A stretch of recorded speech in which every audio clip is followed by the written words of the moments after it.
Hey there, this is Therese Skelly, and I am so excited that you are going to be listening to an episode of the Fiercely Brilliant podcast. Do you like those two words? Fiercely brilliant. My hypothesis is that you are here for a reason. We all are. Our souls have led us on journeys that have very often taken some twists and turns, and sometimes it's not pretty. Sometimes there's struggle and there's loss and there's challenge, and in the middle of that, there's always a way out. And it's those times that often lead us into our great life and work.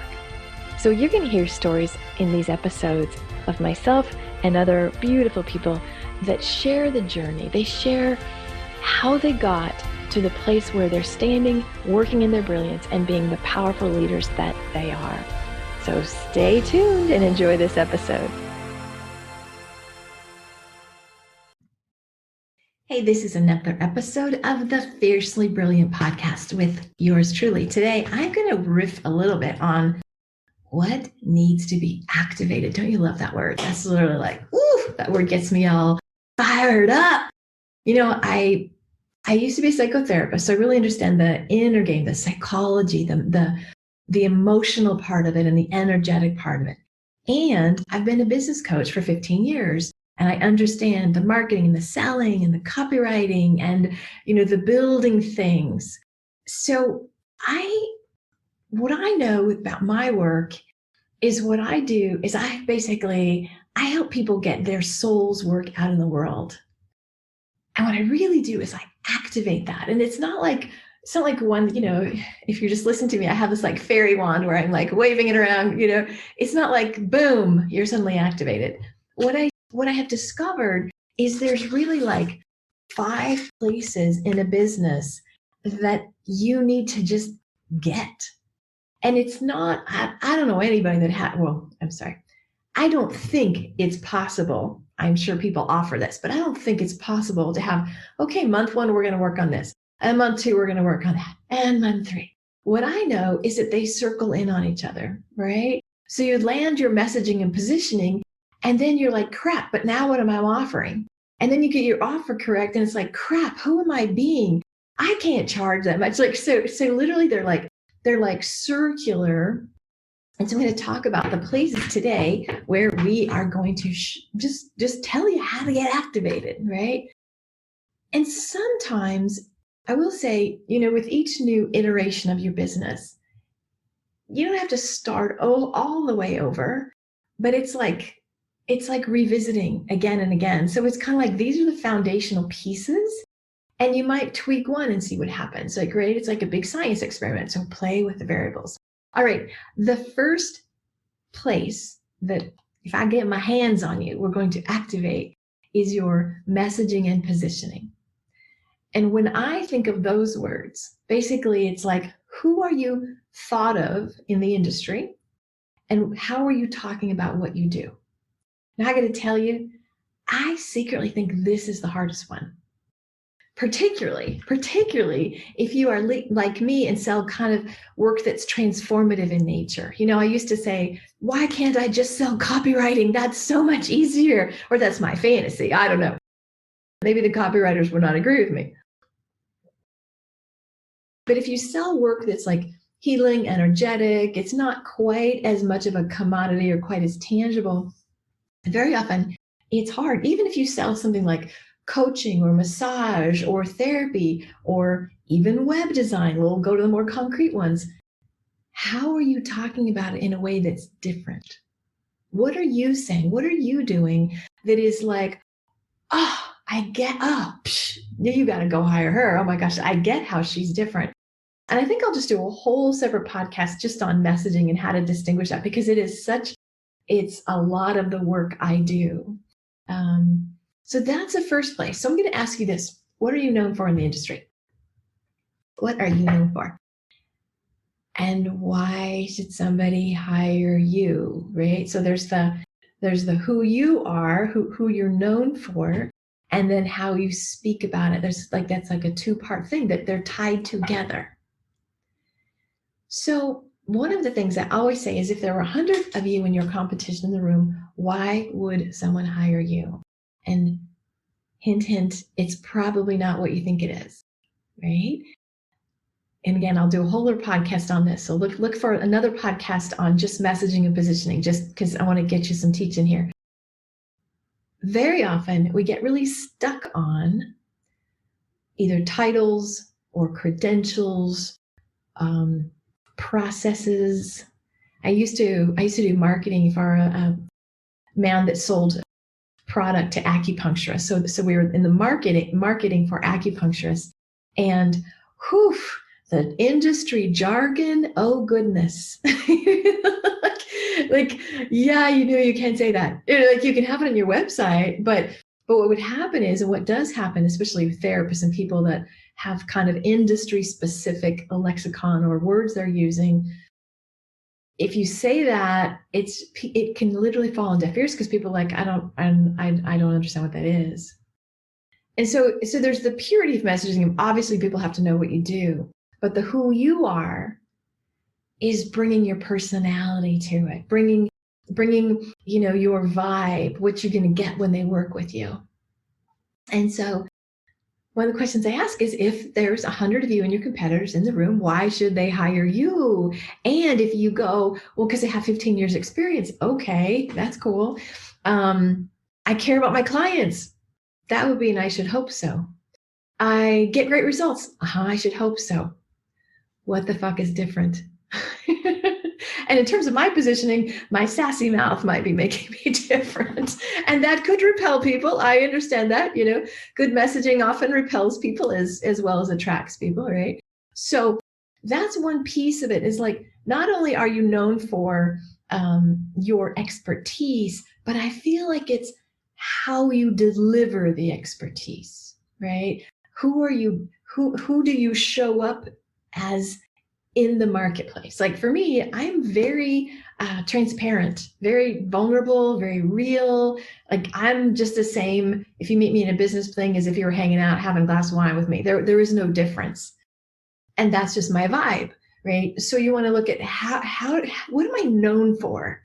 Like, what do people always say? Like, oh, well, they're absolutely going to do that. Like, so it's beyond just the I'm a title. We get like, what do you do? Oh, I'm a web designer. Oh, I'm a healer. Oh, I'm a yes, you do those things for people. But what is your slice? Like, I literally, just this weekend, I just literally was like, I'm a soul work activator. Okay, what the hell's that? like, don't y'all know that? Come on. Now, I could say I'm a business coach, and we all would yawn.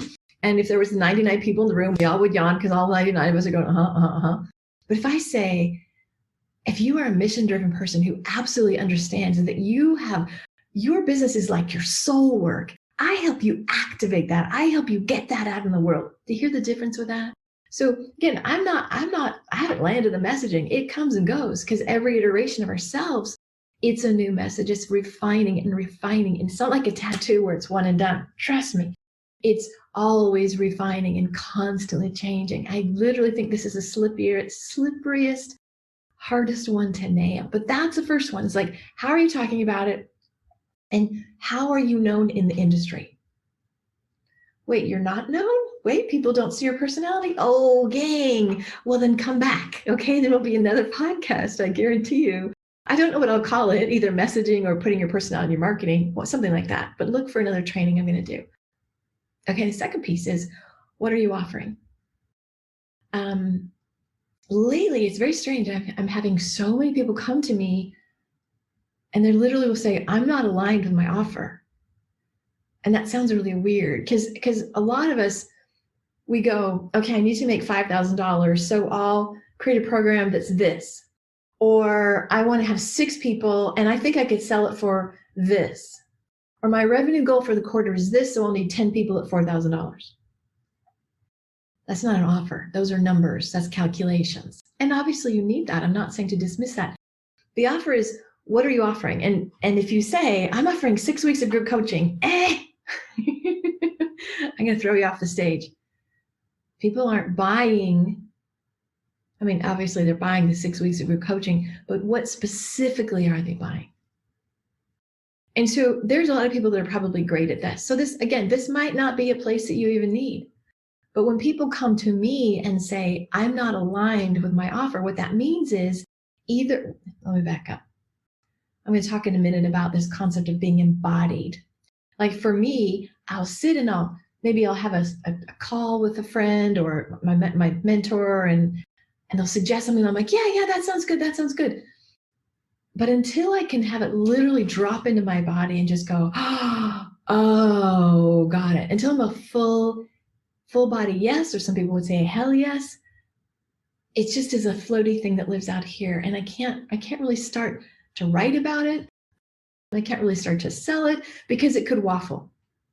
Right. So when people lately have been saying, I'm not aligned with my offer, what that means is I don't exactly know what I'm selling. I mean, I know the features, I know the price, and I know the form of the delivery, but I can't really, I want you, when you talk about your offer, I want you to be a freaking like evangelist, not in a negative, proselytizing sort of way, but like so proud of it. Like sometimes, like imagine if you could talk about it and you're so freaking passionate. People are like, whoa, whatever you're selling, I'll take, because you're so flippin' passionate. That's what I want for you. And so when people come to me and say, I'm not aligned with my offer, either they don't understand the results that they're getting for their clients. They don't understand how they're getting the results. What? Ding, ding, ding. Especially if you're in a service-based industry, you have a process. There's something you're doing. You're taking people from point A to point B. There is a journey.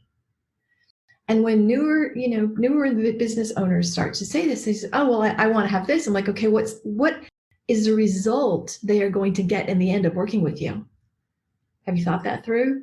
Oh, they're going to make more money. Okay, well, how? Or they're going to lose weight. Okay, how? They're going to have a better relationship. How? Then you have to go back into your toolbox, basically.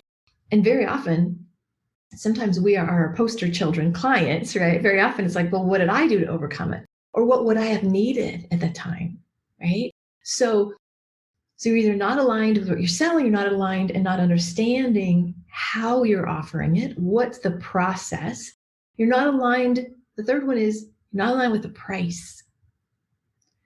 I work a lot with people and they come to me and they're like, God, I'm not happy with the pricing of it. It's either it should be more or I'm charging too much. And so that's a lot of the energetic work I do, the healing. But like I say to people, sell it at a lower price, because it's really weird. Like there are mentors out there that's like, no, add a zero, blah. But here's the thing. If you can't own your value, if you aren't 100%, oh, hell yes, this is such a great deal. It's probably too cheap. Like I should probably raise the prices even more. I want you to be so in love with it and understanding the benefits of it and just on fire with it. It's not even selling because you're so fired up about it. But if you're like, I've never charged that much, but I'm supposed to because I should to own my value. If you're like that, no. You can get there. I would rather you lower the bar a little bit, easily trip over it, have a few great sales and go, really? I'm now charged. That is so not enough. That's what I do. Create a program, run it, and then you get a little pissed off because it's just like, I don't. But I'm saying it can happen. Like you get a little pissed off. You're like, oh my God, wait, I gave so much and I only charged that? Yeah, ding, ding, ding. You're out of alignment with your offer. See, a lot of these things, you have to be in alignment. You have to be in alignment with who you're being in the market, what you're saying, and you have to be in alignment with your offer. Can you make guarantees? No. People will say, actually, I was doing a selling call and somebody said, can you guarantee the results? I said, I can't. I know what I'm going to deliver. I know what I have done in the past with people, but I frankly don't know how you're going to respond to it.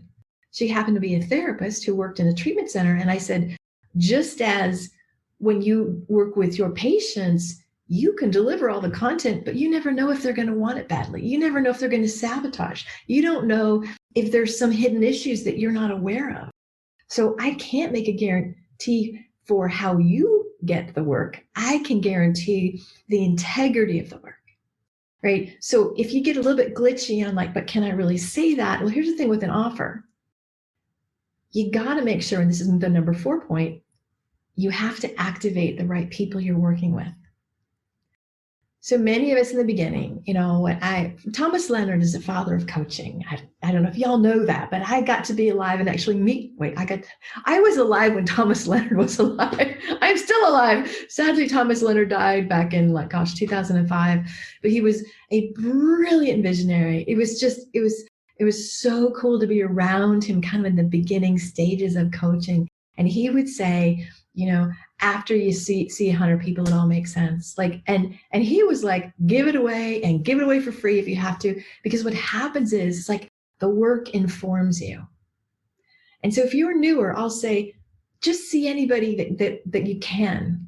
Just notice though, oh, I don't like that. Oh, I love that. Oh, that just really drives me crazy. Oh my God, that enlivens me. Like the work will inform itself. It's really hard when you're brand new just to pick a niche. I work with this. I work with women. Oh, okay, well, that's pretty broad, but that's all right. And then eventually you're going to find, oh, I work with women who are ready to take off after their kids have gotten out of, now they're empty nesters and now they want to finally serve themselves. Okay, cool. So you see me, like sometimes our niches, or when I say avatar, I mean your ideal client, the person you write to. Like, if you have a client, and it can be a client you've already had, or it might be a client that I liked a little bit of this one and a little bit of that one, and you can just make it up. And you create a program specifically to that person, that made up person or that real person. Now, what happens is sometimes we jump levels. You could be working with one group, and then you're like, but I really want to serve this group. And there's a little glitchy moment in there because maybe you're in a transitional period.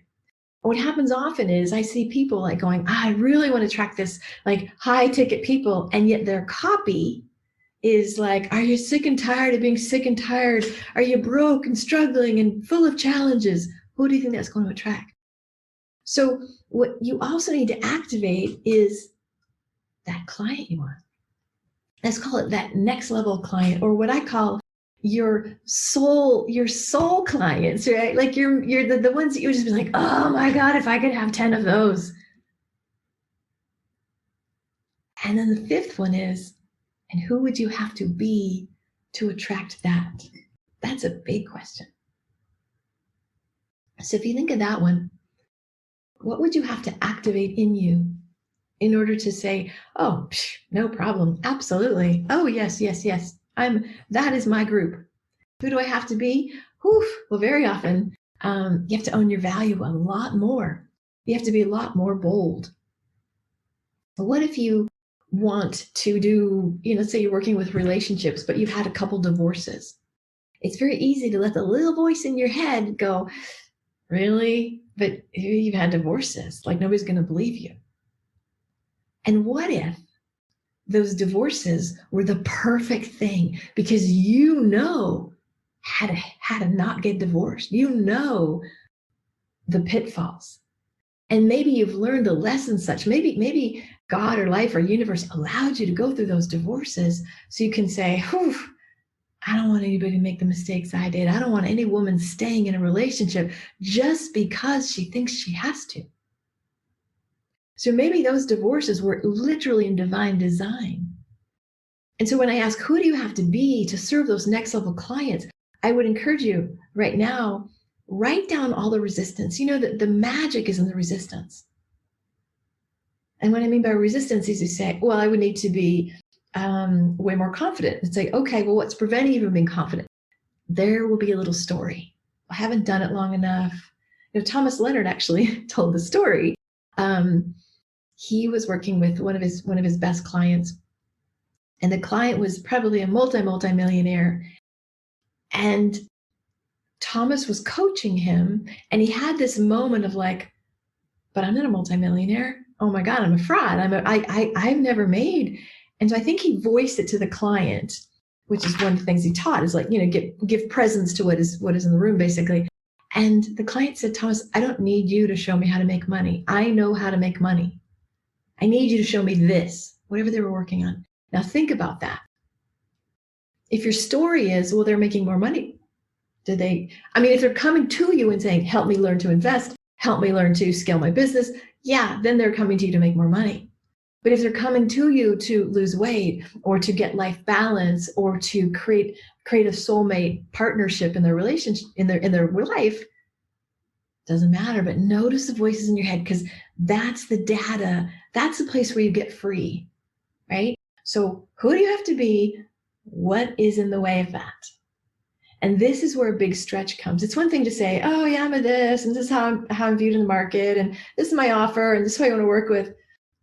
Oh, now I got to grow into that.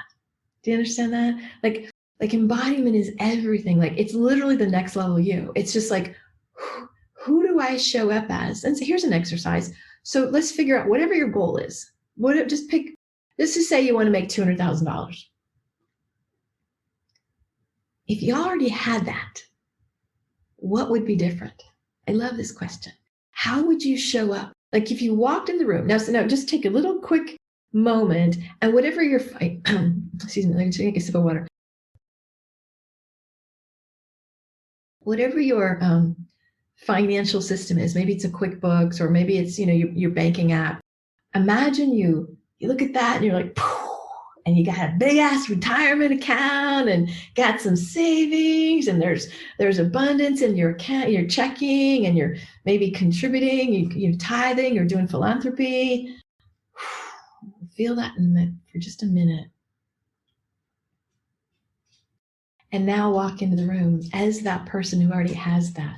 What do you notice that is different for yourself? Are you more relaxed? Are you more quietly bold? Are you more sure of yourself? Like here's the thing. You can create that state without having that amount of money in your account. And guess what? The more you create that state, the more likely it is that the money's going to find you. But this is where you'll hear people talk about the imposter syndrome, where it's just like, I want this, but I don't have it. And so we shrink, we collapse a little bit, instead of like, hell yeah, of course, yes. That's what we practice. So we activate your positioning and messaging. We activate what you're offering and how you're offering it. We activate your avatar, or your just soulmate client. We activate who you're being, or your embodiment. And the last piece, we activate implementation, because there's stuff that's got to happen. Some of this stuff is like psychological, figuring it out, maybe tweaking some copy. But then the truth is, what the hell you're doing? Like, how much are you getting out there? How active are you? Somebody said, if you're a thought leader, you got to share your thoughts. What? Yes, if we get your messaging, you got to have some messages to talk about. If you want to attract people, you need to reach out to the people. And so there's going to be one of these that you're like, ugh, I kind of suck at that one, or, oh, that's the one that's the hardest for me. Start there. And as I said before, notice the resistance. Notice either a story or bad habits. Maybe it's just bad habits, right? Or maybe it's a skill deficit. Maybe you literally just don't know. And again, to me, the messaging piece is the most difficult. At least I think it is. And so maybe you just need to get some support around that, because it's a little bit hard to do it yourself. I don't think you can see it. You can sort of see it, but I feel like that needs some midwifery. All right. I would love to hear from you what you are going to activate, and maybe what inspired you about this podcast. I would love to hear that. And in the meantime, if you want to work with me on this, or just have a conversation about what it's like, just reach out, thereseskelly.com/let's connect. We'll book a phone call and we'll see what magic can be created. Alrighty. Thanks for listening. And it's been a delight to be with you. Peace and blessings. Bye now. Hey, this is Therese, and I'm so excited that you were with us today for another episode of the Fiercely Brilliant podcast. If you are inspired to get to that brilliant place, if you heard some wisdom today that made you think, yeah, I need some help in that area, I would encourage you to have a conversation with me. Super simple. You just go to thereseskelly.com/let's connect.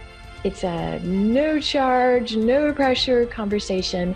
And if I can support you to clear the blocks, to really step into that brilliance, oh my gosh, it would be a delight. And I'll be honest with you, we'll just have a great conversation and see where we can take it.